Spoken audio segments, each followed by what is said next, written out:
the desert of the real.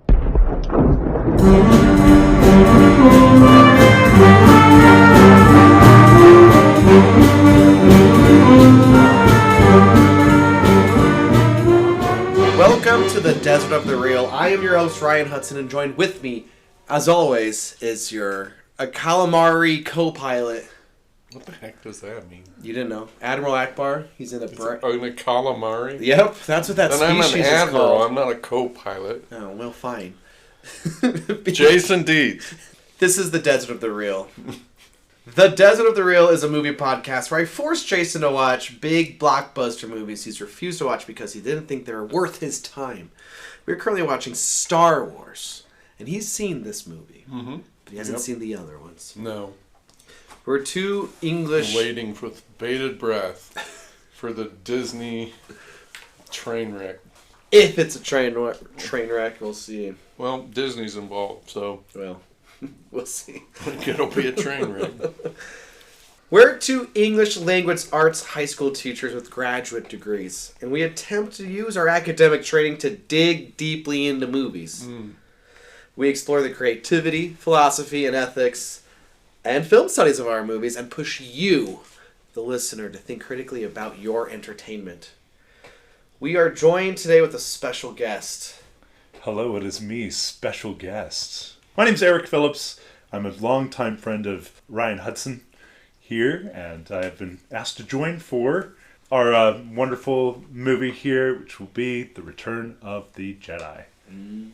Thanks for joining us. Yes, Absolutely. indeed. Good to be here.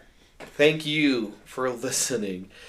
We really do appreciate that you're here and you take your time of your day to listen to our podcast about thinking critically about these movies and to listen to us fight. I mean, last week we fought about Hoth for like 15 minutes. That was awesome. I think that was one of my favorite episodes last week. But thank you for being here. It means a lot. We do appreciate and love you. Very true. And if you haven't left a like or a review or given us 5 stars, feel free to do so. It helps us out. What movie are we watching? Raiders of the Lost Ark. Not yet. Ever. Actually, we do know. Probably ever. Well, we do know what our next series will be. We do. Nope. It has. We are watching The Return of the Jedi now, this week. Jason, did you know that originally this was called Revenge of the Jedi? I did not know that, Brian. I only say it like that because that's probably like an easy, low-hanging... Like, most fans probably knew that. Oh, well, I just outed myself then. But George Lucas didn't think Jedis took revenge. But there are, like, posters that exist that say Revenge of the Jedi and stuff. It's just a common thing that I was kind of being facetious anyway. Oh, well, sorry I failed your test. I am not a true Star Wars fan. Yeah, you outed yourself. Yeah. What is your relationship to Star Wars? My relationship to Star Wars is fraught and terrible. But, just like Dietz, we try to love him anyway. Yeah. Really? Like... My relationship to Star Wars is that, like, came out often during Christmas time, and I remember as a child when the prequel trilogy came out, so that's, well, leading up to Revenge of the Sith. I remember those being really amazing, blockbustery type movies, and I did oftentimes go out into the field outside my grandmother's home, picked out a large, not a stick, but because it was a thing of pipe, and my cousins and I, honestly, actually, now that I think about it, we should have a little bit of a miracle. None of us got our brains beat out by each other, but we would take these large pipes and smack them against each other, and if it were dark enough, right, because they were metal pipes, sometimes they would spark off each other. Wow. Yeah, so we pretended to be Jedi sometimes. Okay, yeah. And so I did, and so did you. Yep. There's something about Star Wars. You just pick up a stick and you go vroom, vroom. I don't know, it's just, I don't think any other franchise is like that. I was thinking about it after we said that on whatever episode, and I wonder if it's just men. Maybe, yeah, maybe. Or if men connect to Star Wars more than women. But since none of us are women, I don't know that we can answer that. But perhaps that's what the reason for the sequel trilogy was to try to tap into this market of women, that may have liked Star Wars, but didn't feel as connected to it as we did in our youth. And there are a lot of which is women why in the sequels. Rey is the main character. He has no idea. I don't know anything about it. You know what I realized about this movie and this rewatch? I think it makes sense. I think when you watch them in order, like we've done, the prequels are shiny and clean, but these ones are kind of ragged and tattered. But it makes sense if you've been surviving an empire for 25 years at this point. It like even though they're made decades earlier, it flows in a way that is continuous. Okay, this is where you're supposed to see Jabba for the first time, unless of course you saw him in Phantom Menace. But like the deleted scene in A New Hope is one of the worst additions. However, both of you, what do you think of the song? It's called Jedi Rocks. It's all in alien language. Yeah. It's one of some people hate it with a passion. And I don't mind it, if I'm being honest. Is that the song that the bug guy sings? Yeah. Do eat me. All up in the camera, and he's obviously CGI. Yeah. I didn't like it. Yeah. Because I can still remember what it used to look like. Yeah, it's like just puppets. Yeah. And, I mean, admittedly, what it used to look like didn't look that great. It was puppets. But that's what it looked like. I mean, you don't screw around with stuff. George Lucas somehow found a way to make it even more annoying. It's like if we went back and took, I don't know, Jaws, and we CGI'd the friggin' shark in Jaws. That would completely... Just made him Bruce from Finding Nemo. Yeah, that would completely ruin Jaws. Yeah, it ruined... But that scene, it doesn't really matter. It's just... they're having fun. Okay. Jabba's like a crime lord. So... Jabba's into it, and that makes him all the more despicable. We need to see what his life is like. So I'm usually not this He's guy. Got yes, you are. Slaves. Whatever you're about to say, yes, you are. But I feel like once you have allowed something to exist in the world, whether it's, media or whatever, that's what it is.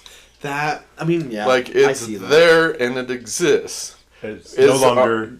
It doesn't belong to the person who made it anymore. George Lucas or whatever. It's there, and you leave it alone. I see that. Could 50 years from down the road, could you make it better? I don't know. Maybe it could look better. Well, if you're gonna remake it entirely, right? Sure.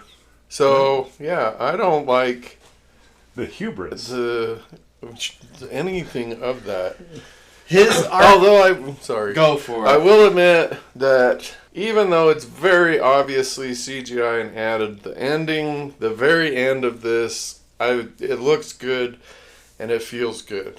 Like the celebration that's out, like not just on Endor, but it's the whole. So that I didn't mind. There's things that people like and things that people don't like. So I guess I'm taking back what I said. I know, because the Ewok song I don't think is as good as the one we have in the current version. Yeah, well, I mean, there will always be a faction of fans that will mourn the loss of Yub Nub, Yeah.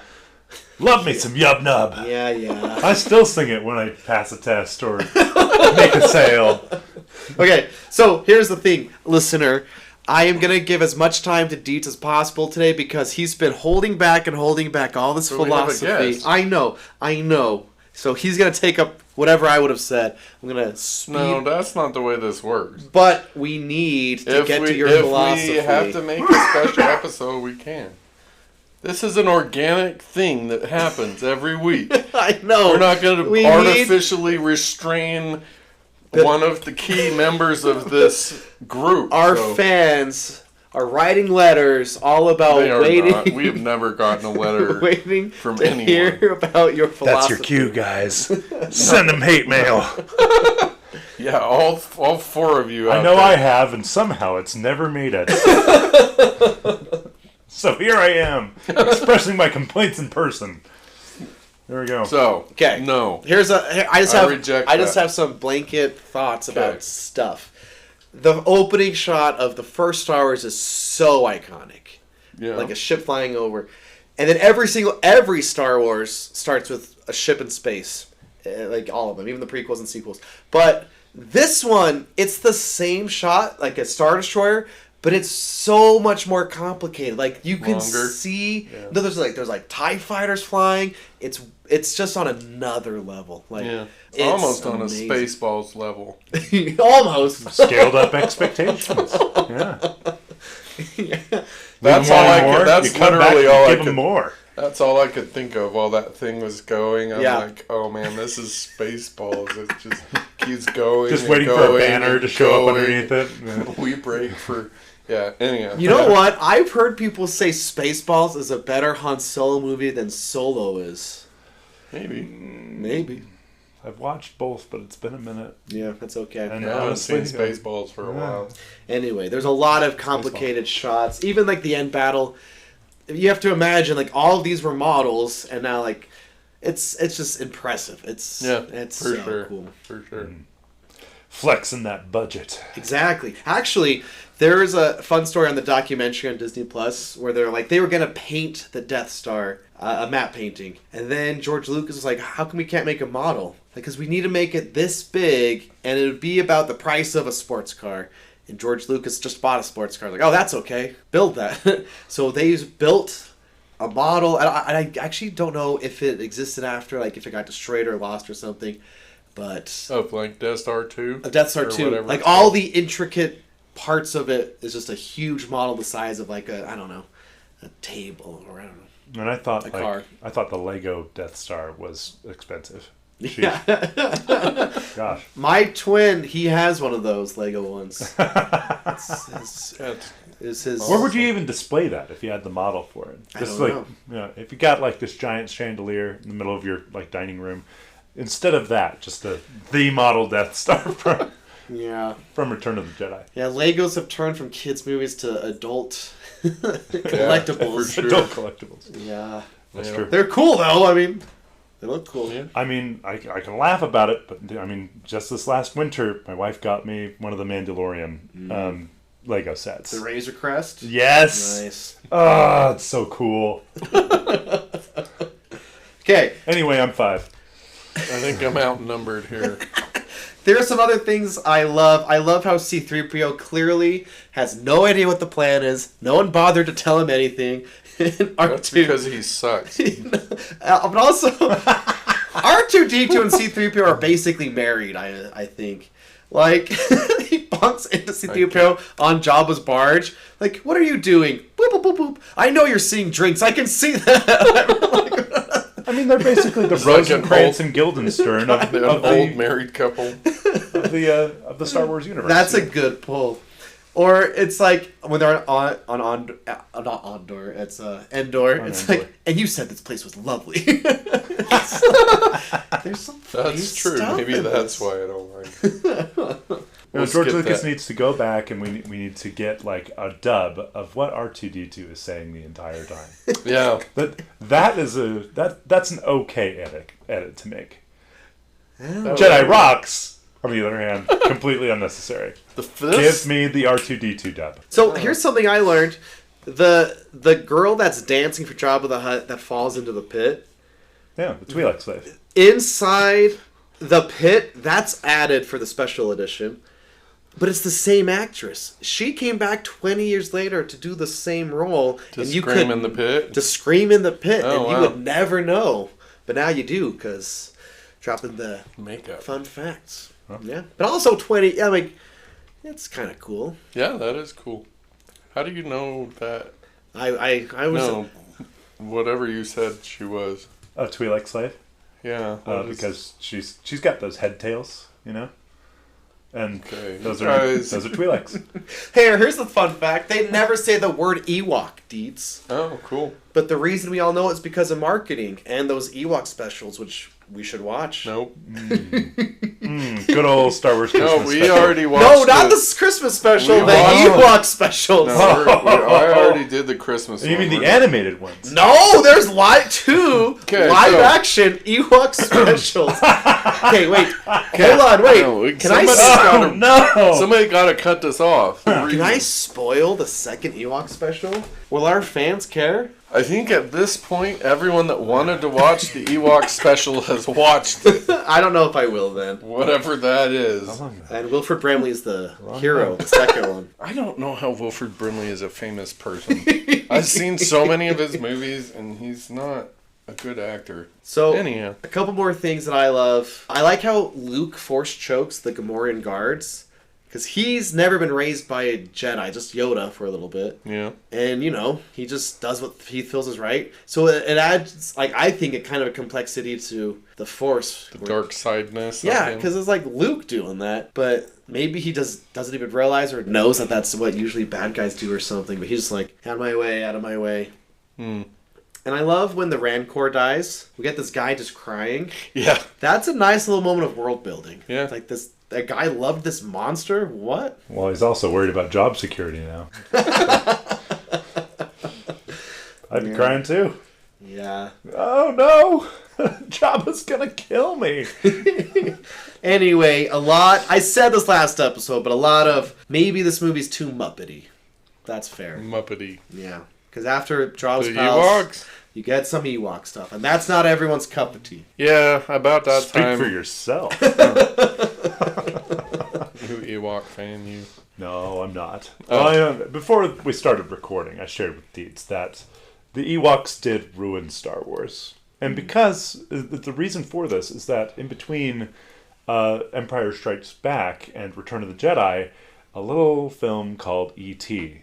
was released. And I'll talk about this till the cows come home, but there was a language arts teacher that my wife had that had E.T. up on a noose in the corner.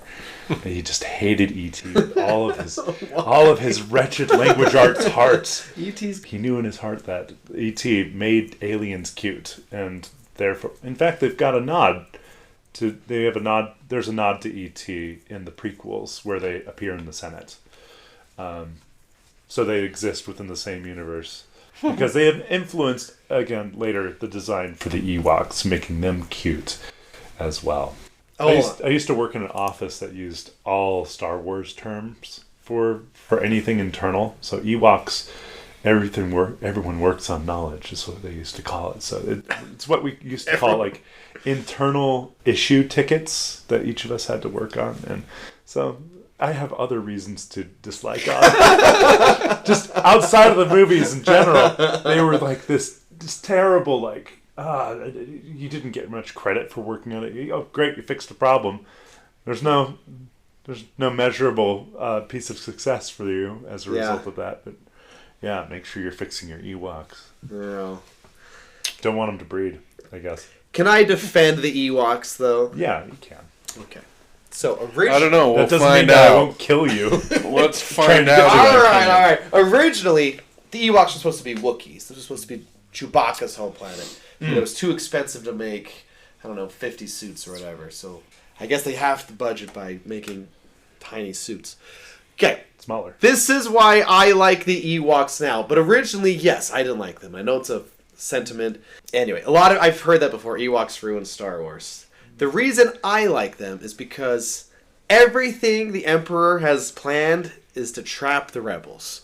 We know you have the codes. We know there's a team on the moon. We know that you think it's not operational. Everything has been thought out. The Emperor is so full of himself that they are going to win. He's so full of himself that they're going to kill all the rebels in this one battle and that the shield will not fall. But what he never even considered was the indigenous population. Yeah. And it's like, oh, Ewoks, what are they? Teddy bears with sticks? Not a problem. Don't even worry about them. So now that you bring it up this way, yeah, it does seem kind of like the Hobbits and the Lord of the Rings. Was that a clue for our next series? No, I'm Maybe. not watching that. We are. Love Totally doing love me No. some Star Wars. Okay. No, so that's Is that your defense? yeah, that's my 'Cause- defense. They're like, why would you be afraid of these teddy bears? They're cute and they're cuddly. Turns out you need to be afraid of them. Well, unless you are a logical thinking individual. Go on. In which case, you obviously don't need to be afraid of them because everything that happens in that battle is absurd.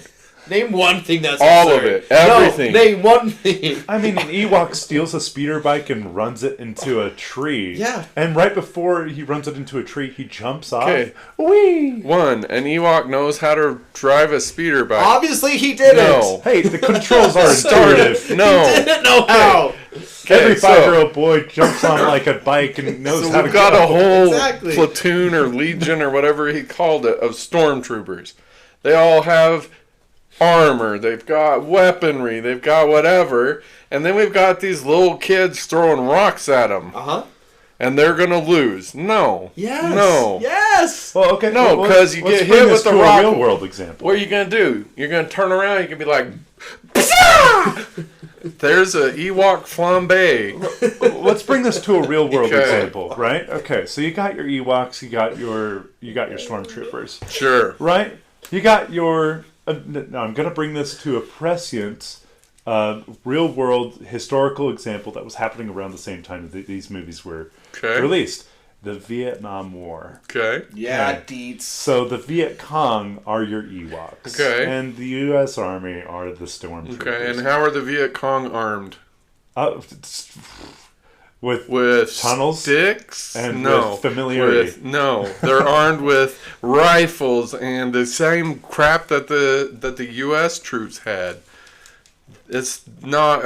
Are you saying that does that- not work as a comparison? Well, They won because of the knowledge of the terrain and the tunnels and all of that. But yeah. they definitely had the same. I didn't weaponry. say it was a 1-for-1 comparison. Okay, I'm saying that. it's more. I'm Actually, saying I'm that not the Vietnam War may have had some influence on this battle. Okay, great. I object to the Ewok winning this thing in any Well, in any way. yeah, for every war game that we possibly would have run while we were fighting the Vietnam War, sure, absolutely, on paper, the U.S. should have won. Yes. Every single time. True. Yeah. But we lost that war. We did. We lost that war as a nation. And the Empire suffers from the same issue, where they don't account for Admittedly. this, right? The X factor that apparently. these Admittedly. Ewoks have. Like, that's a good take. But Thank you. I'm going to...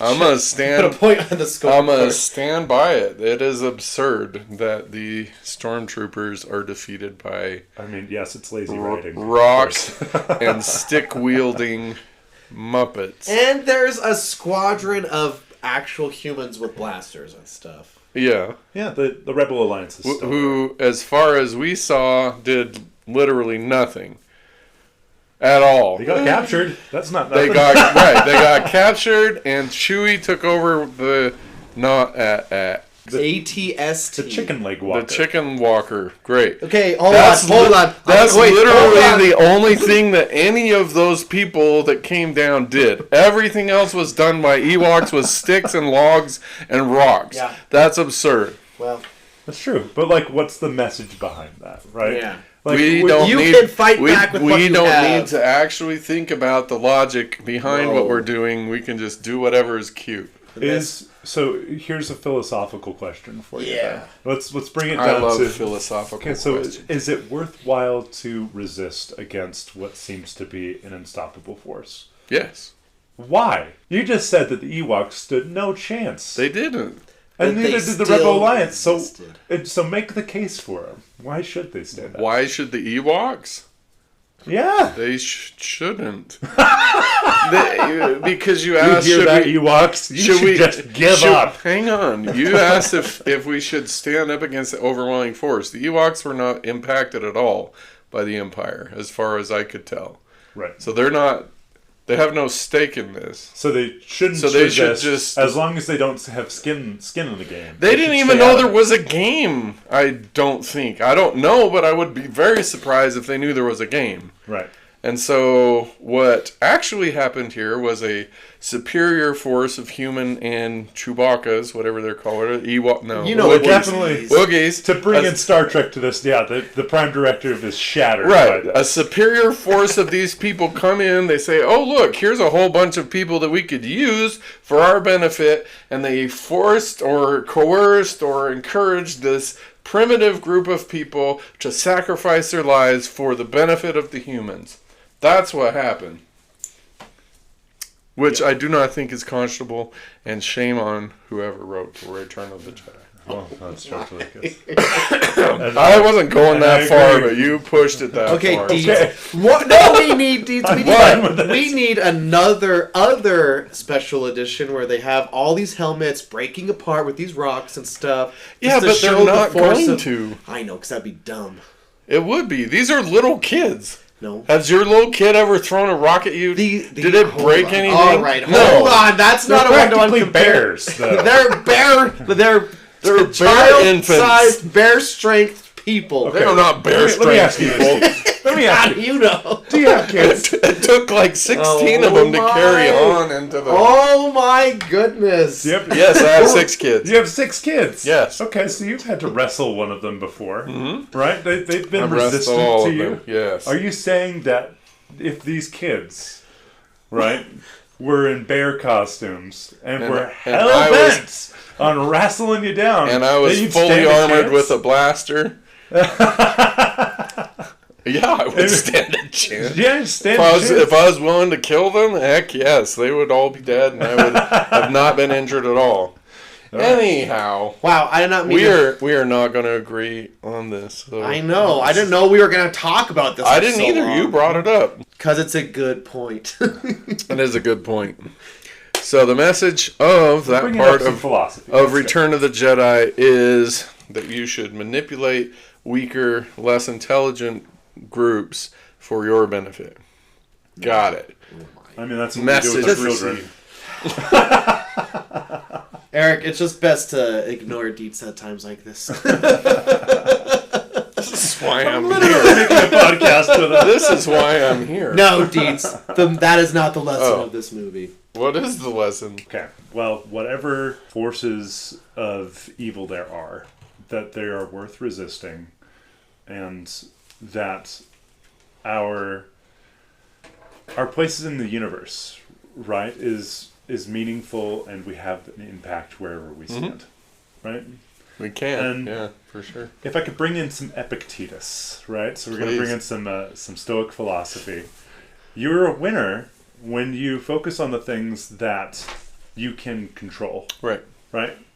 So a lot of the things that we can control are the things that we are creative about thinking around, right? So it's easy to get into a place of saying, I can do this or I can't do this. Like, for example, like you need to do a home renovation project, and for some reason it's costing you a bit more than you can expect.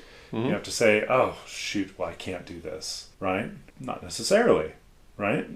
If you take the time to learn how to do it yourself, you could save on the contracting. And if you look into alternatives for materials, you can be creative about how it gets done. Right.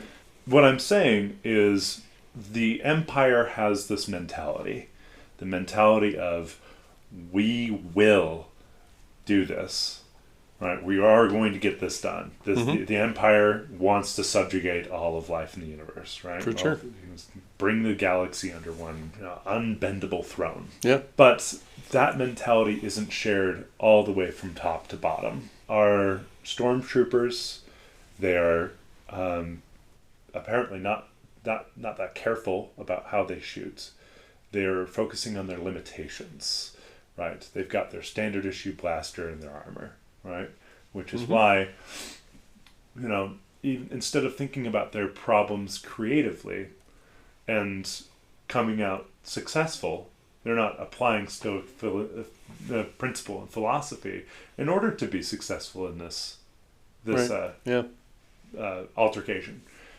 Versus the Ewoks, right, and the Rebel Alliance, who have had nothing but scraps and natural materials to work with the entire time.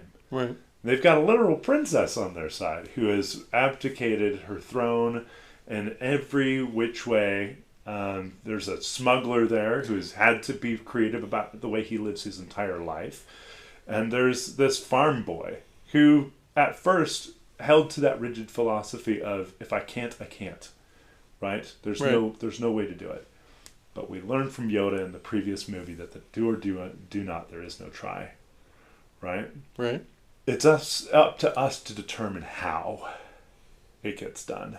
And what they have on their side is creativity. Yeah, I agree. 100%. I like that. I do too. Yay! That So- has to be like the main message of the film for you. Then Creative problem solving. be a creative problem solver, because Yeah. that's how you win the galaxy. Mm-hmm.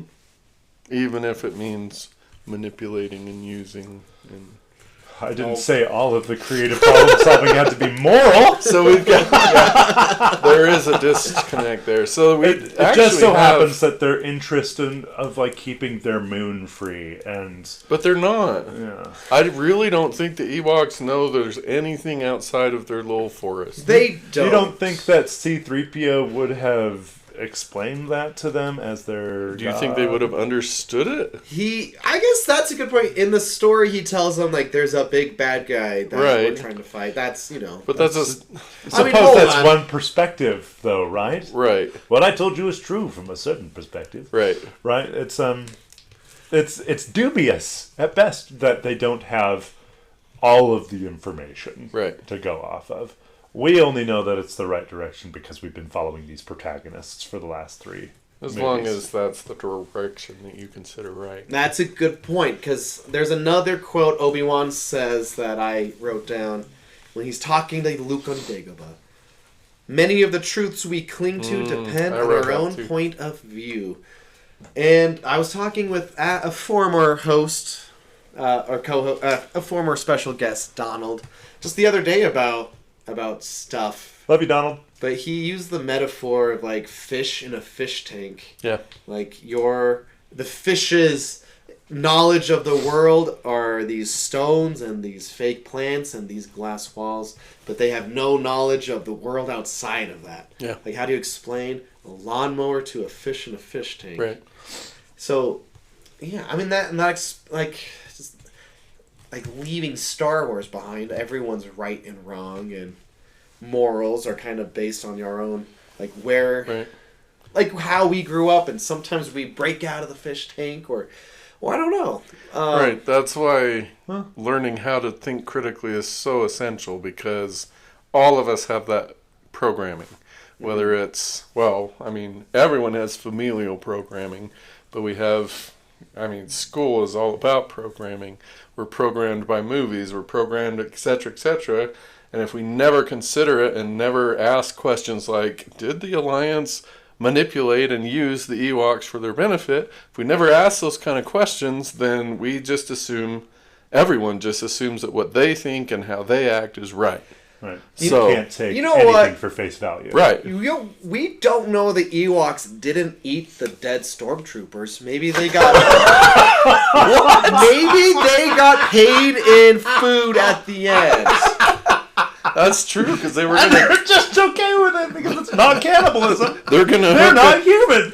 they were gonna eat Han and They were. yeah, that's a fair So point. it's like maybe they got paid. Maybe they're like, if you kill all these guys, you can eat them. Yeah, Goodness. that's a good point. So we actually in Star Wars have a parallel situation. So the Yeah. Gungans, They're likewise dumb lucky, aren't they? right? They seem like they're more, like they know more, they understand more, they have a much better handle on what the stakes are, and if we allow the Empire in, whatever. Yeah. And so in the case of the Gungans, I feel like it was an ethical, like they came up with the plan together and each had their part and it worked. I think that's very different from what happens in Return of the Jedi. Yeah. Which I didn't even have any of that written down or even thought of until now. But now I think they're unethical. Congratulations. We've poisoned the mind that is the well that is your mind. Okay, so this rewatch, I noticed for the first time, like when C-3PO and R2-D2 are going into Jabba's palace, they didn't call him Han Solo or Solo. It's Captain Solo. He's always Captain Solo. And then later on when they're with the rebels, it's Lando has been promoted. He's been with the rebels enough. He's a general now. They call him General Calrissian. And then Han even gets the upgrade. They mentioned it one time, general for the Ender Moon battle. So it got me thinking about titles. In Empire Strikes Back, Darth Vader tells Luke, "You are not a Jedi." Or what is he? He says, "You're not a Jedi yet." And then he loses this battle, right? Yoda tells Luke, "You will become a Jedi when you kill Darth Vader." And then they fight. They have this big thing. Luke gets, arguably, Anakin Skywalker's anger in him, going at it, cuts off Darth Vader's, and he wins the battle. And then Sidious is tempting him just to kill him, because he wants an upgrade for apprentice. But when Luke Skywalker tosses away his lightsaber, that's when Emperor Palpatine says, "Fine, so be it, Jedi. So be it." He became a Jedi when he didn't kill Darth Vader. It's the opposite of what Yoda said. And so I think But he did. Of both philosophies, the Jedi. Well, he did kill him. Yeah. He he did. Well, which I think that's what Yoda meant. maybe. Oh, okay. I see what you're saying now. He killed Darth Vader Versus but killing Anakin. Anakin. Yeah. The same way that Darth Vader killed Anakin before. So you're right. So Yoda was right. Maybe. That didn't click until just now. Well, it doesn't have to be right. I guess in my mind, it's important for Luke to make the choice not to kill him. To become officially a Jedi. For sure. Now so I think there's a lesson here, or maybe a theme here, of the importance of our titles. How do we see ourselves? Yeah. How do we see others? How do we present ourselves? Yeah. He's Captain Solo. It's General Calrissian. He's Jedi Master Luke Skywalker. Yeah. And I think it's important two hands here. It's important to live in a way where we can be honorable. People can look up to us in whatever degree.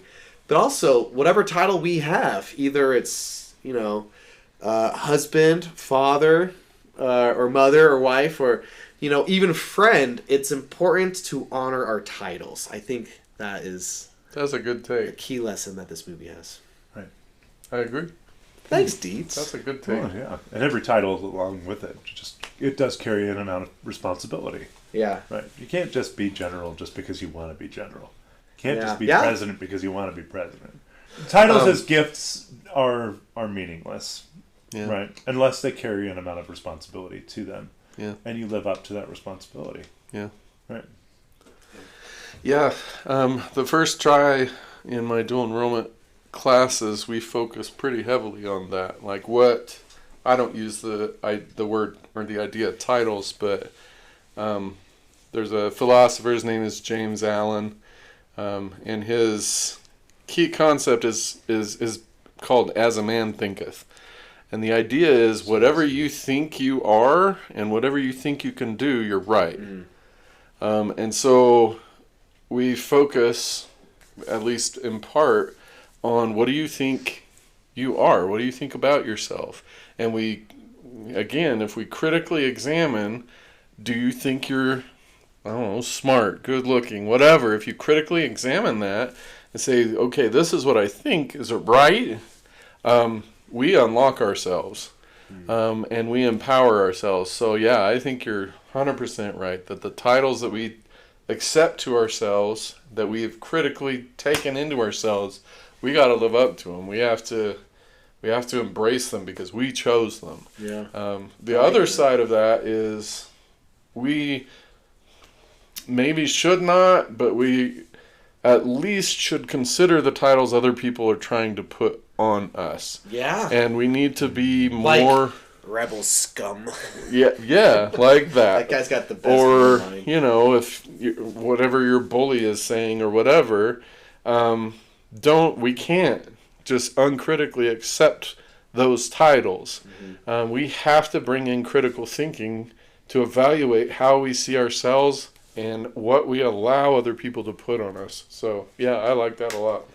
Oh, Excellent. okay. So, yeah. Well, very well put. Yeah. I love James Allen. Yeah. He's a good philosopher. He is. When my dad was raising me through high school, he gave me one of those little As a Man pamphlets, Thinketh. As a Man Thinketh. I love James Allen, too. What a beautiful book. Whatever you plant in your garden, that's going to grow there. The weeds also grow deep, Yep. so you gotta pick them now, and then you don't That want to is do that after a while. absolutely And you're correct. like, how many of these tomatoes do I even want it anyway? But the weeds that are in there, yeah, you have to pick them out. That's what critical thinking's all about. How about next year I want pumpkins? Let's do pumpkins. That'd be fun. I think that you have lost the Garden of your mind. metaphor here. And I rotor-till that garden too to get it ready. Sorry. Yeah, you do. Periodically. Critical thinking. All right. Throw the seed of, I'm gonna be the best today. Right. Get up the next morning and be like, I'm tired. I don't want to wake up. It's 5:30 a.m. I don't want to work out. I don't want to get. Yeah. Yep. There's all this preparation that needs to take place.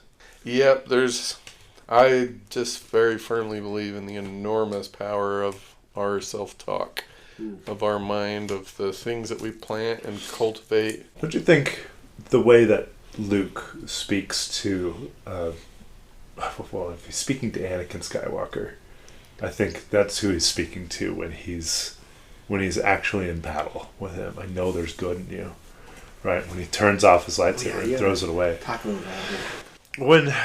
When Luke is speaking with Anakin Skywalker during their battle, how much of that conversation is meant for the man behind the mask, Anakin Skywalker? How much of it is meant for himself, Luke? Yeah. Right? Because you kind of talk to yourself a little bit when you're speaking from conviction. Yeah. And clearly, I mean, with his time in the cave over on Dagobah, he saw when he chopped off the head of Darth Vader, it was his own face behind the mask. Right. So, in a way that, his killing of Darth Vader would be his own undoing, right? Mm-hmm. His descent into the dark side. He's kind of also talking himself through it. I suppose you'd have to go through trauma in order to talk others through it. Is what I suppose is what's happening here. Yeah. I've talked about this with my class before. Like, do you have to go through something in life to help others? Like, because it's not necessarily an easy answer. Like, no, it's do not. you have to suffer to be happy type of thing? Right, and there is the Christian perspective of it, which is there is Christ, right, who has suffered all things. So we could rely on him. Not everybody accepts that. Because one of the key things in Buddhism is suffering. life is suffering. Yep. Yeah. Right. Suffering is caused by desire, so if we get rid of desire, we get rid of suffering. That's Buddha. So I have a couple of things I wanted to discuss before we get to our special episode that almost certainly will be a special episode. These are a couple of questions that I had this watch. So, in Empire, Yoda's begging Luke not to go, and Obi-Wan shows up and glows and says, "Don't go." Yeah. So, Luke goes. Do you remember the reason why they were saying don't go? Yes, because we talked about this. What was it? It was, if you go now, you will you'll ruin your friend's sacrifice for the greater cause. Right. Yeah. And he wasn't ready to be a Jedi yet, and he hadn't completed his training, etc., etc. Etc., etc., yeah. Putting himself back out there on the line. When he's not ready. Yeah. Okay. So he chooses to go. And then he comes back to Dagobah. Yeah. And what happens? Yoda dies. A year later. Yoda dies, but he's like, "Oh, your training..." Wasn't even prompt about it. Your training is complete. Okay, what's your question? So does that not line up for anyone else but me? Well, explain yourself. So he's like, please don't go. Your training is not done. You won't become a Jedi if you leave, blah, blah, blah. He goes. He comes back, ostensibly, to finish his training. Yoda's like, no, you're good. You're a Jedi. So what does he go back to Dagobah for then? I guess I've always had the impression... maybe I'm wrong, I guess. Does he go back to train off in between movies? Like, is he training consistently for like a year with Yoda? Between the movies? Yeah. No. No. I don't think so. I think in my brain... Because I he always goes back assumed in that. this movie. Yeah, for the first time. I assume so, because he was there doing whatever it is that he did. Like, not helping a bunch of people. Yeah. And then he kills Jabba, and then he goes back. I assume that's what he did. So you think he took a year off from helping Han to go back and train, and then came back out? Yeah, I think you're right. I think... he got... Okay, he so got cooler between movies. that part didn't make sense to me. Yeah, like, what that's is he fair. going back to Dagobah for if he's already done? He Anyhow. wants to touch base with Yoda. Whatever. Okay, great. Doesn't make sense. We'll just pass. Okay, so I would They like... didn't have that that hologram phone that they had. Order 66. Those were one of those phones. Yeah. You can he just could've say, "Oh, hi Yoda. How's oh, it you're going?" dead. Okay, Oh, I won't okay. come back. Anyhow, whatever. Okay. All right, I'm going to renew my plea to Hollywood that all, that is inclusive, all deathbed conversations be stricken from film because they all suck and they're all stupid. No, I disagree. Thank you. Case in point, Yoda has lived for 900 years. Yeah, sure. Okay. Right. Yeah. Luke shows up out of the blue and they have this little conversation and then Yoda dies. That's asinine. Okay. There's out of the 900 years that Yoda's alive, he just happens to die right after Luke shows up out of the blue. No. Sure. That's stupid. Dumb. Wait, I have a question. What? Do you like how... I hate all deathbed Oh, conversations. sure. Okay, You know what? You can have that one. Okay, what? Do I like When Yoda that? comes back as a ghost, Obi-Wan comes back as a ghost, do you like that it's young Anakin now? Instead of old Yeah. Darth Vader Anakin? Yeah, I it's don't- Hayden Christensen Anakin. I saw that. No, I did not. Did you know that was coming? That they were going to show up? No, like, it was young. Oh, no, I don't know anything about it. That's fun. I did not like that, no. I was wondering. That's fair. Did you? I'm fine with it, but... He showed up as the Jedi, not as the Oh, Sith see, there Lord. it is. Is that what? No, it's just connecting the 6 movies. In my mind. it's Okay, more- well, if that's why, then no. Well, you If can it was, believe if whatever he you was want, showing up Deeds. because this was the last time he was a Jedi, then maybe. The other deathbed conversation is Luke's father, which is also absurd. First of all, why is Darth Vader dying? I think his Because suit his suit stopped working. His suit is How? critically damaged. The Emperor was shocking him. You see Oh, his... so that's what happened? that's probably the best explanation. His Okay. suit can't breathe for him anymore. Well, that Oh, and he's maybe. You see his face; he's practically just a bloody boiled egg inside. Okay, but that didn't just happen in the last 2 minutes of that movie. No, but he's been a bloody boiled egg the entire time. I know with that. help. So now all of a sudden he's dying.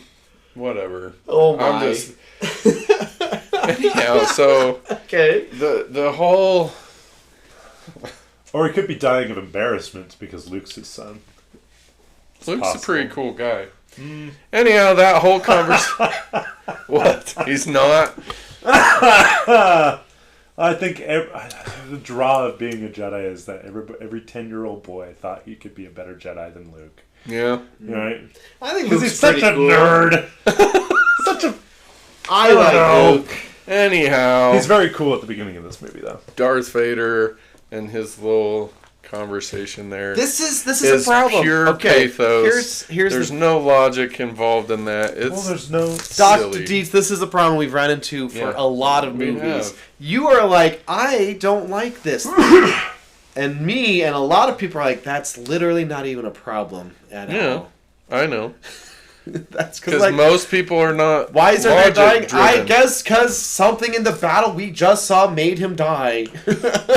Why is Yoda dying? Because he doesn't want to deal with Luke anymore, I guess. It's shuffling up this mortal core. Yeah. Peace out! Out of here I am. It was just... All right. Maybe anyhow. the Force killed him because the Force knew it was a time. It was time for Yoda to leave. Yeah. Whatever. Okay. Hey, I have a question for you. Wait, I got one more. All right, what's your question? Is your question related to deathbed conversations? No. Well, Okay. death as a narrative device, maybe. Yeah. Why is it important that Luke be the last one? Of what? Right, because like you got like these three very powerful Force users. You got the Emperor, you got Darth Vader, you got Yoda. Yeah. Right? All of them need to die, and Luke needs to be the last one standing. Is there narrative significance to that? There is He is philosophical significance He's that the we'll return eventually get of the to. Jedi. We will if we get to the philosophy, I have an answer. In for a that. bonus episode coming next week. Or the week Whatever. after. It's probably 2 weeks. Someday. I don't know. But yes, I feel like there is. I mean, 30 we minutes. could get all Joseph Campbell about it and talk about the hero's journey and that he is that hero. He's Right. This Yeah. protagonist that we've been following the entire time. Of course, he needs to be the only one because he's overcome every challenge for him. Maybe. He's accepted the call to adventure, and he's Maybe. I don't know. That's It not could where be. I was going, but yeah, it definitely could be. Question. Okay, so it's not really a question. It's just something to point out. All, from what I'm watching, the end little battle between Darth Vader and Luke, literally all the Emperor had to do in order to turn Luke to the dark side was shut up. That's all he had to do. Because there are at least 3 points which, if the Emperor would not have said, "Yes, Luke, let your hate flow," Luke would have done it on his own and he would have turned to the dark side. But because the Emperor is pointing out, "Oh, this is what's happening," Luke's, "Oh, yeah, that's what's happening," and he shuts his lightsaber off. So, anyhow, I'm just pointing that out. You're not it's wrong. it's not a problem, really, because we know that Palpatine is probably the most egotistical person in all of film. And so the fact that he's like, "Oh yeah, I see what you're doing. Oh, you're coming." That makes sense, but I just want to point out, if he would have just shut up, then we wouldn't have had Disney Star Wars after this. You're not wrong. It's like Emperor Palpatine. I think that's a writing thing, though. I think that's Maybe. I But, think that's like, writing. Don't interrupt your enemy while he's making a mistake, right? right. But like, If it's going to benefit you, you just shut up and let him make the mistake. well, you got this Emperor, right? Who's so used to winning that Yeah. he's forgotten the basics, Right. right? But that's some like Art of War Sun Tzu Right. 101 sort of stuff, right?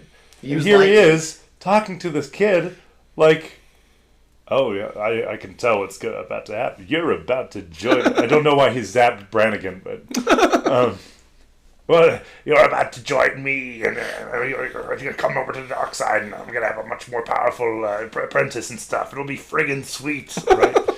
But he's. When was the last time that you saw a tyrannical despot have some restraint? Yeah. I don't mean- know. I don't know any tyrannical despots. Uh, I mean, it's not a critique. I noticed that, like, the third time he started talking, I'm like, "Will you just shut up and let Luke turn?" It's just, anyhow. I think if he had been a bit more conniving, Yeah. Here's the a bit thing. more cunning. Which, if he had a little No, bit wait, more wait, charisma- pause. no, wait, Oh, which, wait, I which thought of might it. actually be the problem. But okay, but Why it was a all right, problem for stop. me. I'm shut. I'm shut. he is egging him on at first. He's like, "Look, all your friends are dying over there. All you gotta do is strike me down. Right. It's right here. The lightsaber's right here. Just strike me down." Right. So it's not all bad. That was I fine. think then it kind of gets a little silly there. Luke, he stops first. He stops himself from killing Darth Vader. But only because the Emperor's like, yes, let's No, hate I think flow. he stops before that, I think, Maybe. arguably. And then he throws it away because he's... But I guess... I don't know. It's not perfect. It's not. He needs to come to the point. Literally, it's this or death. So Right. you've chosen death. So be it. Hey, there's that characteristic creative thinking coming from the Emperor. Yeah. No, it's this or death. There's no third option. Yeah. Well, Our little false dichotomy. yep. Actually, there is. Wait, what if Luke killed him? That's a third option. Would he have been a Jedi if he just killed the Emperor? Right, and allowed Darth Vader to live. I don't think he could have. Yeah, Darth probably would have protected him. Hmm. Like he did. I don't know. There Where we is at? like question as to loyalty as well here, right? Because you've got Obi-Wan who, stayed true to the vows he's taken as a Jedi for his entire life. Mm-hmm. Then you have Anakin, right, who's been raised in this political upheaval his entire life. I mean, like part of what we see from the prequels is like he's freaking flying around this ship and taking out like the Trade Federation and stuff. Now this is pod racing. No, it's not. It's a war crime, but you got plenty of those ahead of you, don't you, kiddo? Well, and he just keeps doing this and doing this and doing this, and he's so embroiled in this idea of protecting the Republic that when it transforms into the Empire, he transforms along with it. Right. Because that's where his loyalties are. Mm-hmm. And he's not as much a Jedi as he is a general. And I guess it comes back to the ideas of, the titles that we give ourselves. Yeah. Yeah. That was a good take. That it is. Oh, so is this where he finally becomes the chosen one by killing the Emperor? Well, there's the prophecy, right? There's the philosophy that, Anakin Skywalker is this chosen one who would bring balance to the Force. And when he does throw the Emperor off that big old star bridge and he explodes at the bottom, it's just him and his son, who, as morally gray as Luke has been this entire time, I mean, Darth Vader's also making his way back towards the light. Yeah. So, is it balanced when he and his son are alive, or is it balanced when he passes away and leaves his legacy for Luke? See, that's why it gets tricky when they add movies or books or TV shows like, oh, there's more Jedis that were alive. And I'm like, yeah, but it's better when it's just Luke. Supposed to be just Luke. Yeah. Right. It was originally thought of as the Force is balanced when Luke is left alone. Yeah. Which comes back to those big three powerful, those Force users are just gone. And it's just him left. Yeah. So he gets to define the legacy of what it means to be a Jedi at the end. Yep. I agree. I have a bonus question. Can droids feel pain? Because Is that little screaming dude? We're talking about the fact that like C-3PO literally got killed in the last movie. Yeah, he gets shot one part. But there is a droid in this movie that gets an iron pressed to his feet and he just yells. Yeah. Like, I was wondering this. What a moral conundrum. see, there's some Why would you program him to feel pain? Right. You did that. So you would have to answer, are droids alive or sentient but before you could answer C-3PO that. has tons of attitude and opinions and thoughts all the time. Right, but is that life? I don't know. I'd like Simulated, I suppose. I Yeah. mean, AIs also have personality these days. Right. You could argue.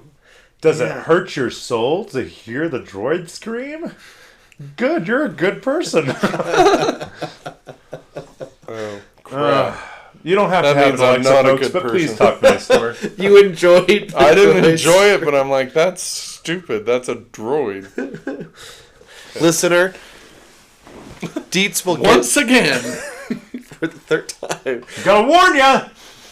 Here he comes! We are not getting to the Star Wars Force philosophy. That'll be its own bonus episode. But look forward to that. That'll come next week. 100%. We promise. 100%. 100% next week. So, What's your Return of the Jedi philosophy. So specific to the Return of the Jedi, you already talked about one of them.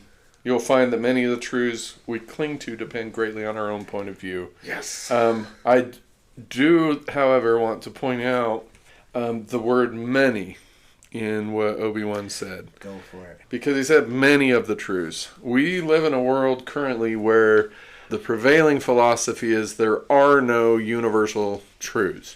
Meaning there are no truths that are true no matter what. I personally think that is completely false. Many of the truths that we cling to, yes, are completely vantage dependent truths. They're only true from a certain way of looking at things. That does not, contrary to popular belief, negate the existence of things that are always true. Concepts that are always true.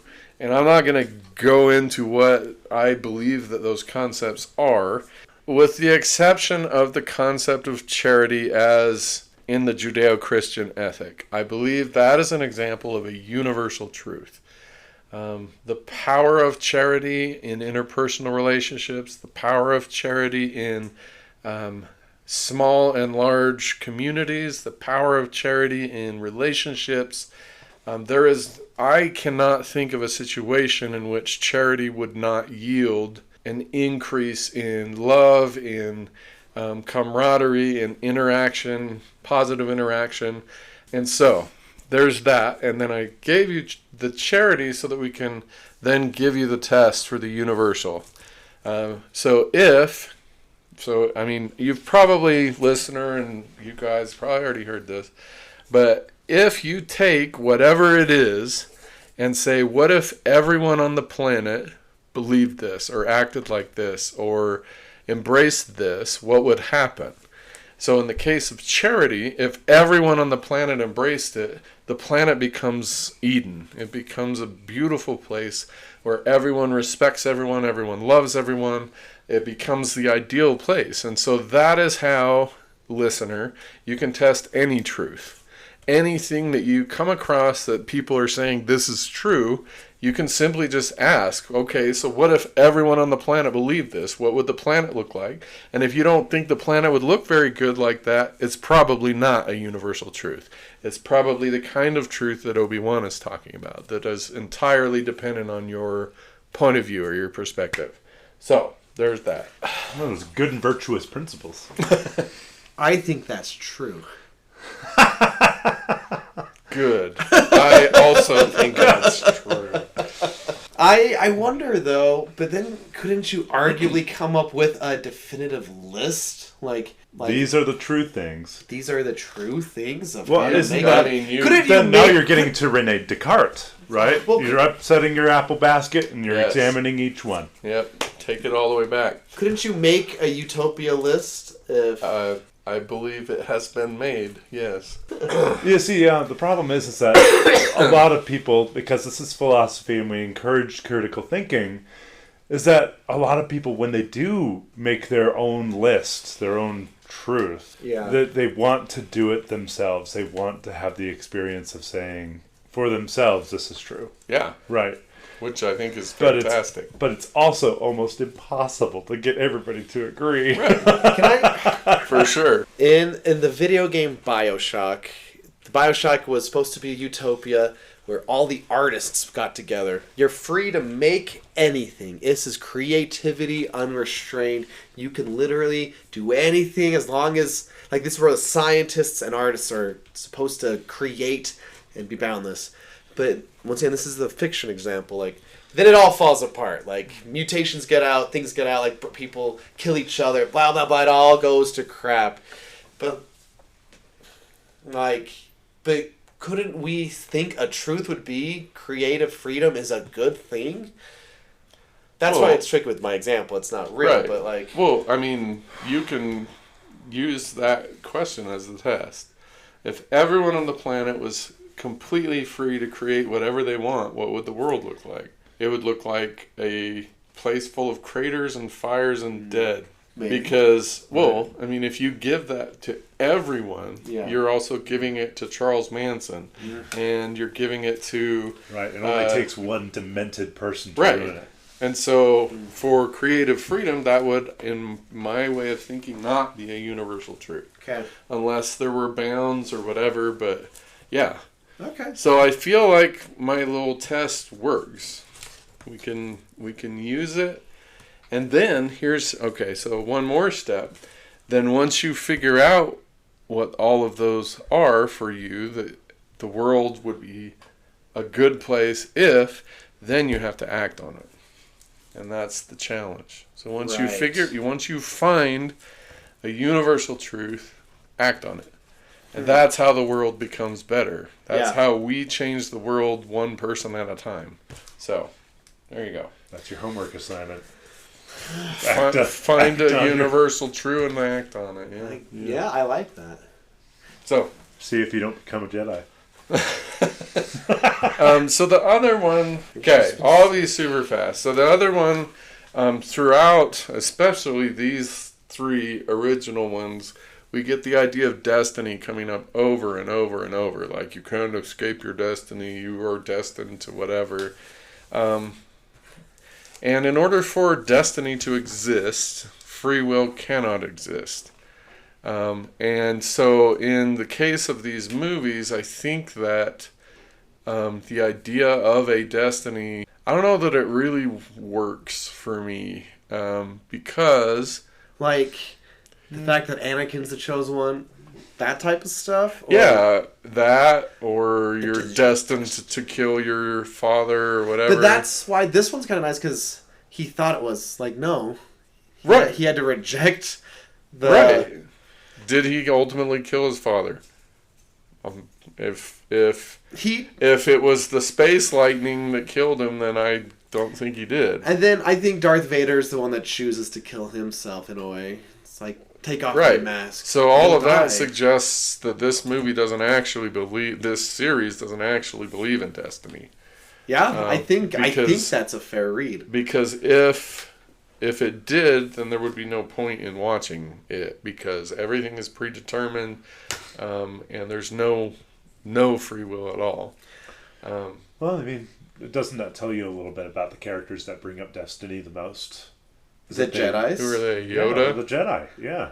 They believe in destiny enough. Like, I like what you're saying, that if destiny exists, then free will cannot. Right. But I think that there's this other side to destiny wherein it's observation, right? Saying, you're this kind of person. If you don't change in some way, this is going to happen. This is your destiny. Okay, yeah. That's right? fair.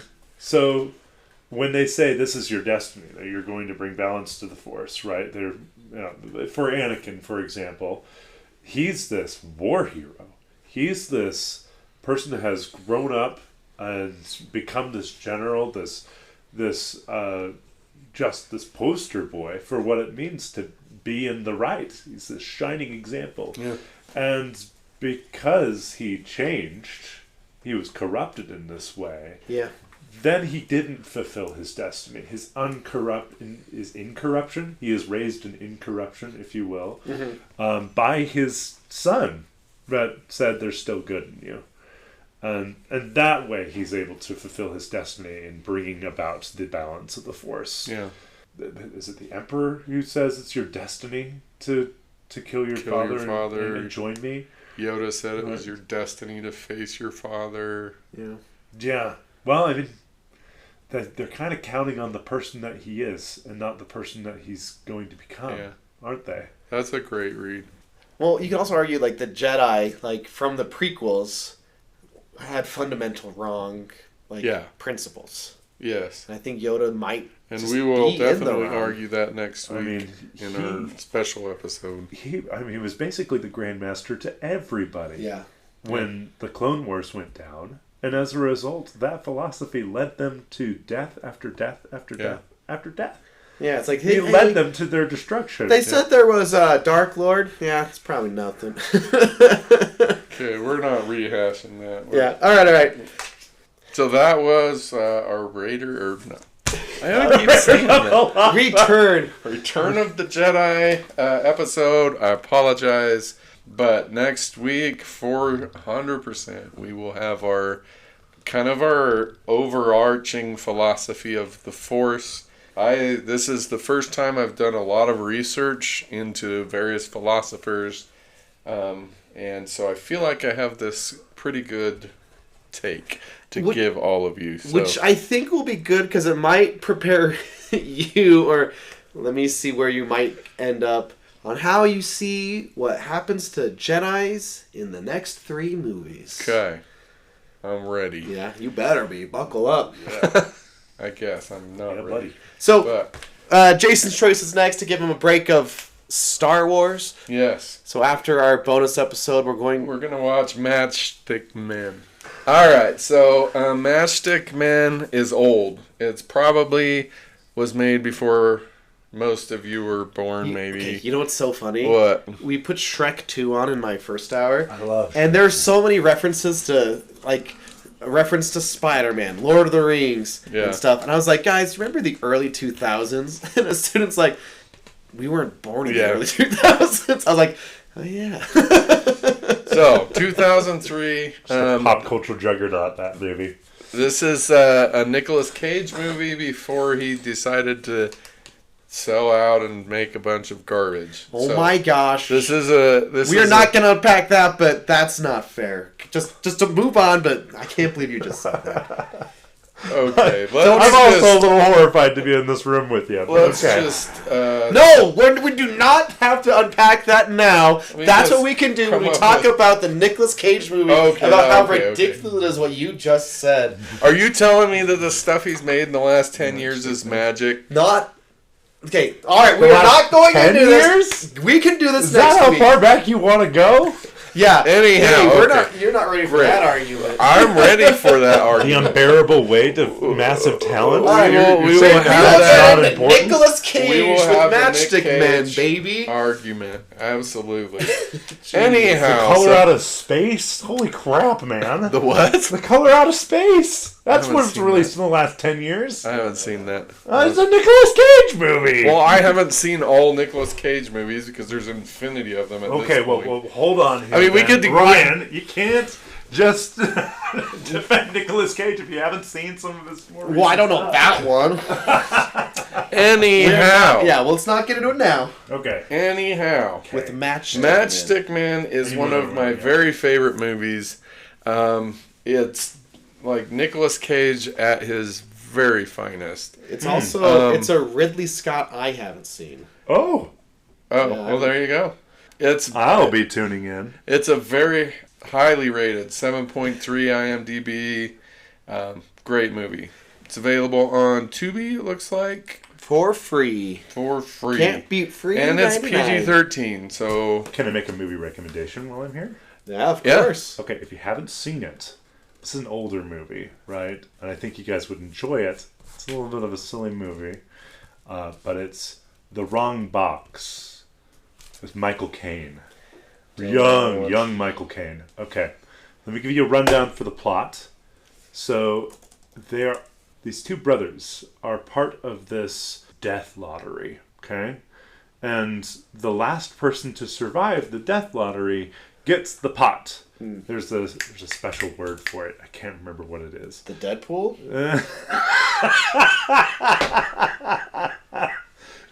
Close enough. So you have the wrong box, right? So at certain points, each brother learns that they are, for some reason, they each think that they're the last person alive, and they should get the word is the tontine.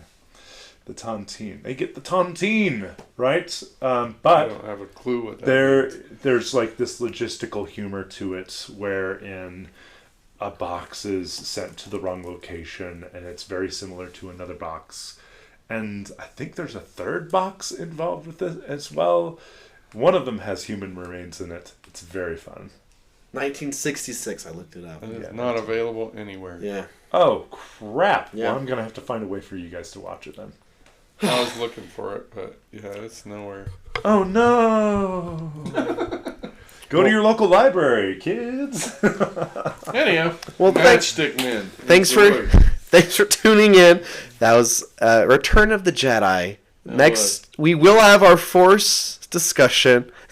We'll watch Matchstick Men next. And you got Longlegs. That's Nicolas Cage. It sucks. Oh my gosh, Longlegs is actually terrible. a good example. No. He's oh my gosh. Anyhow, we love you, disagree and about we will that. have a battle royale apparently about Nicolas Cage and the crap he's made in the last few years versus the amazing stuff he made before.